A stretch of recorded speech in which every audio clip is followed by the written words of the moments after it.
जब आदम अलैहिस्सलाम को जमीन पर उतारा गया तो उन्हें कहाँ उतारा गया, नेज उनका कद कितना था।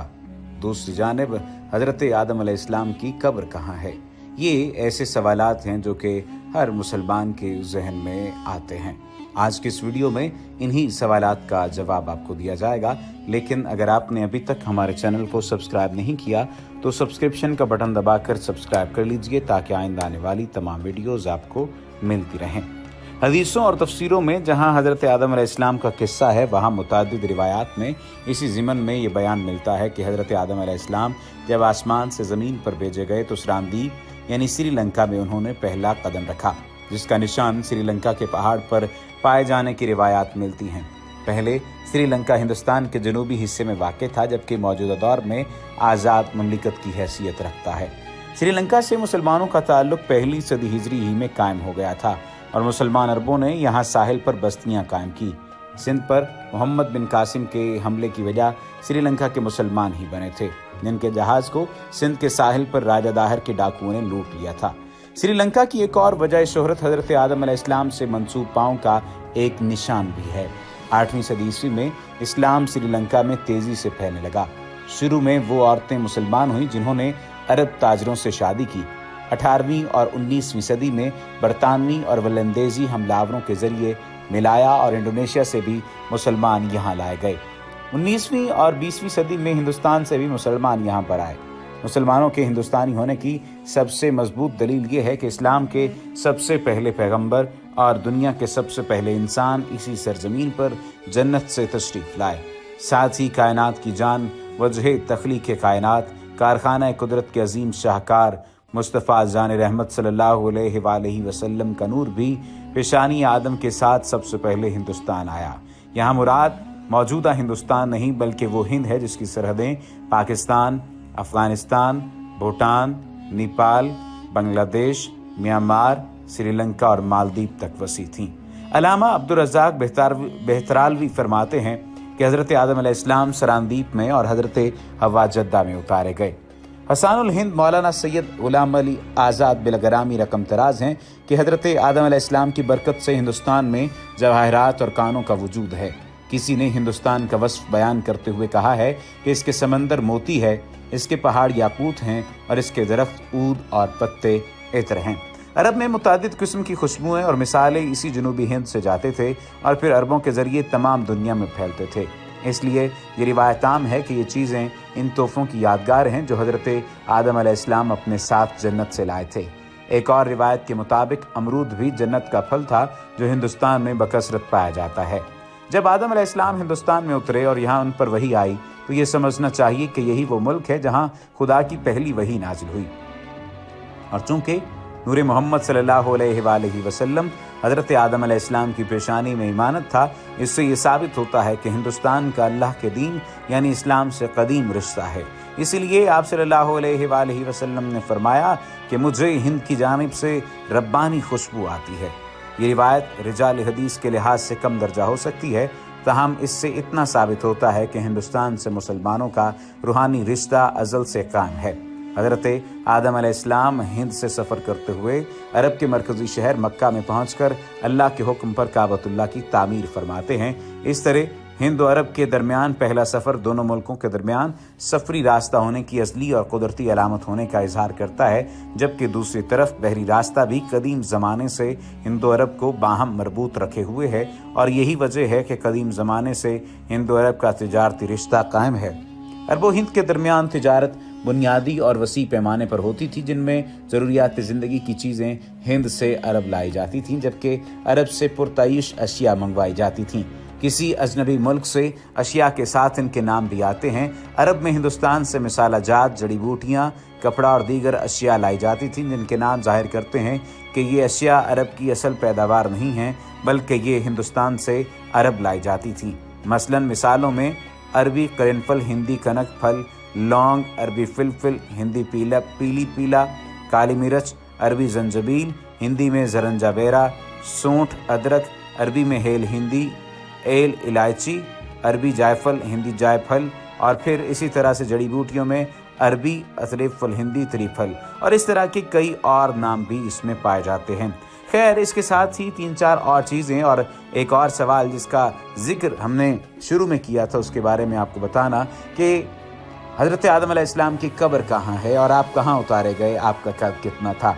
जब हज़रत सैयदना आदम अलैहिस्सलाम का इंतकाल हुआ तो हज़रत जिब्राईल अलैहिस्सलाम ने फ़रिश्तों को लेकर नमाज़ पढ़ाई और मस्जिद खैफ में दफन करके उनकी कब्र को लोगों से पोशीदा कर दिया। एक रिवायत तो ये मिलती है। दूसरी जो रिवायत है वो ये कि हिंदुस्तान में उतारे गए और बाज़ लोगों ने इसकी तय्यन करते हुए सरांदीप के एक पहाड़ को उतरने की जगह बताया। तीसरा सवाल ये पूछा गया कि उनका कद कितना था, तो उनका कद 60 ज़रा था और 1 ज़रा 18 इंच का होता है। अब इसका आप तमाम तर लोग अंदाज़ा लगा सकते हैं कि 1 ज़रा में 18 इंच है तो 60 ज़रा कद कितना बनता है। चूँकि पहले हम जिक्र कर रहे थे इन तमाम तर चीज़ों का और उस तमाम तर सिलसिले का कि किस तरह से फिर उसके बाद एक रब्त बना हिंदुस्तान और अरब के दरमियान।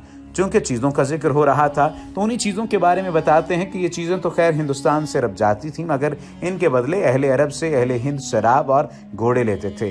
हिंदुस्तान में अरबी शराब और अरबी नस्ल के घोड़ों की बहुत मांग थी।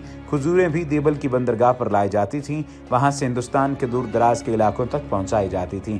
इस तिजारत की वजह से हिंदुस्तान के साहिली इलाकों में बाकायदा अरब आबादियाँ कायम हो गई थीं, जिनसे यहाँ की सनत व हरफत में नुमायाँ तब्दीलियाँ वक़ूफ़ पज़ीर हुईं, जिनमें तलवार साजी, असलहा साजी, जहाज़ रानी और जहाज़ साजी नुमायाँ हैं। पहले लोहा अरब में दरियाफ्त हुआ था, इसलिए अरब में बेहतरीन किस्म की तलवारें बनाई जाती थीं, जो पहले तो अहले हिंद अरब से मंगवाते थे, मगर बाद में अरबों से ये हुनर सीख लिया। अरब जहाज़ बनाने में भी बहुत महारत रखते थे और हिंदुस्तान से ज़्यादातर तिजारत बहरी रास्ते से ही की जाती थी।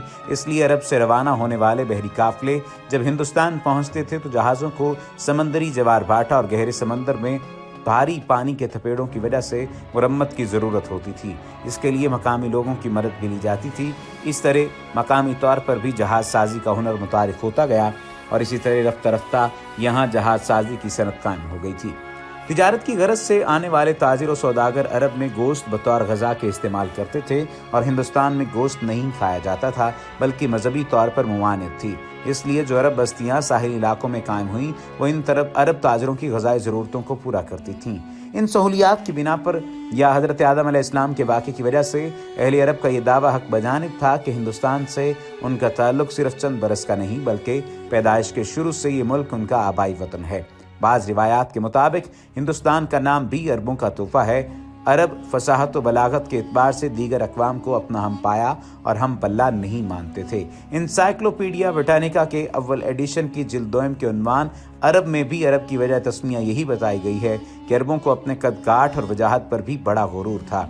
बर्रे सगीर के असल बाशिंदे काले और कोताहकद थे, इसलिए अरब उन्हें हिंद कहा करते थे। इसके मानी गालिबन काले या गूंगे के लेते थे। इस तरह पूरे मुल्क को हिंद कहने लगे और आखिर यही नाम पूरी दुनिया में मुख्तलिफ सूरतों में फैल गया। इस तरह खैबर से आने वाली आर्या कौम ने इसका नाम हिंदुस्तान रखा, जो कि फ़ारसी तलफ़्फ़ुज़ में हिंदुस्तान हो गया। हैरत अंगेज़ बात यह है कि हिंद का लफ्ज़ अरबों में वही मकाम रखता है जो फ़ारसी में लैला का है। शायद यही वो वजह है कि अरब अपनी औरतों का नाम हिंद या हिंदा रखा करते थे। खैर, ये तो तमाम तर मामला हो गया अरब की तारीख के साथ साथ हिंदुस्तान की जुड़ी हुई तारीख का। बाबा आदम अलैहिस्सलाम कहाँ उतरे, 8 मुफस्सिरीन के 6 अक़वाल आपको बताते हैं। पहला, तफसीर दर मंसूर के मुसन्निफ ने एबतू की तफसीर के ज़ैल में लिखा है कि हज़रत आदम अलैहिस्सलाम मक्का और ताइफ के दरमियान में मौजूद दजना नामी इलाके में उतरे थे। बाज़ मुफस्सिरीन का कहना है कि आदम अलैहिस्सलाम सफ़ा पहाड़ी पर उतरे। हुक्म इलाही में कोताही की वजह से हज़रत आदम अलैहिस्सलाम के जन्नत से निकलने का वक्त आया। तब आप अलैहिस्सलाम ने हज़रत हव्वा अलैहिस्सलाम का हाथ थाम कर कहा, चलो अब गुर्बत और बेकसी का वक्त आन पहुँचा है। इस वक्त हज़रत जिब्राईल अलैहिस्सलाम ने आकर कहा कि तुम दोनों अलग हो जाओ, क्योंकि यही अल्लाह ताला का हुक्म है कि तुम दोनों को दुनिया में मुख्तलिफ मकामात पर उतारना है। ये सुनते ही हज़रत आदम अलैहिस्सलाम ने हज़रत हव्वा का हाथ छोड़ दिया। फिर हज़रत आदम अलैहिस्सलाम को सारंदीप यानी श्रीलंका में और हज़रत हव्वा अलैहिस्सलाम को जद्दा के करीब उतारा गया और शैतान को हज़रत आदम अलैहिस्सलाम और हज़रत हव्वा अलैहिस्सलाम के उतारने से पहले ही ईला में उतारा गया। इस वक्त के एतबार से जद्दा और सरांदीप के दरमियान तकरीबन 2100 मील का फासला था। حضرت آدم علیہ السلام کی جتنی زبانی عربی تھی لیکن وہ ان کو بھلا دی گئی، یعنی جنتی زبان بھی انہیں بھلا دی گئی۔ اس کے عوض آپ علیہ السلام کو سریانی زبان عطا کی گئی۔ بعد ازاں جب آپ کی توبہ قبول کر لی گئی تو پھر عربی زبان عطا کر دی گئی۔ پھر جب آدم علیہ السلام حکم الہی پر حج کے لیے تشریف لے گئے تو آپ علیہ السلام کی ملاقات مزدلفہ کے مقام پر اما ہوا سے ہوئی۔ اس وجہ سے مزدلفہ کے معنی قربت والی جگہ بنتا ہے۔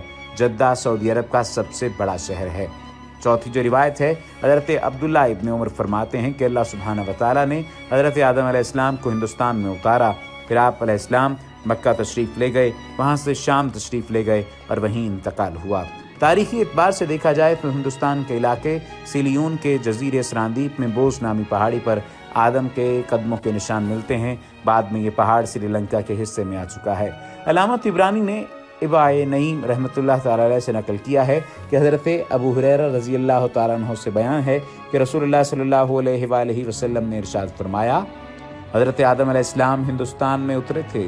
ابن عساکر نے ایک روایت نقل کی ہے کہ حضرت آدم علیہ السلام جب زمین پر بھیجے گئے تو یہیں ہندوستان میں انہیں اتارا گیا۔ اس جو روایت کا حوالہ ہے، یہ حوالہ حلیۃ الاولیاء سے لیا جا سکتا ہے۔ وما علینا الا البلاغ المبین۔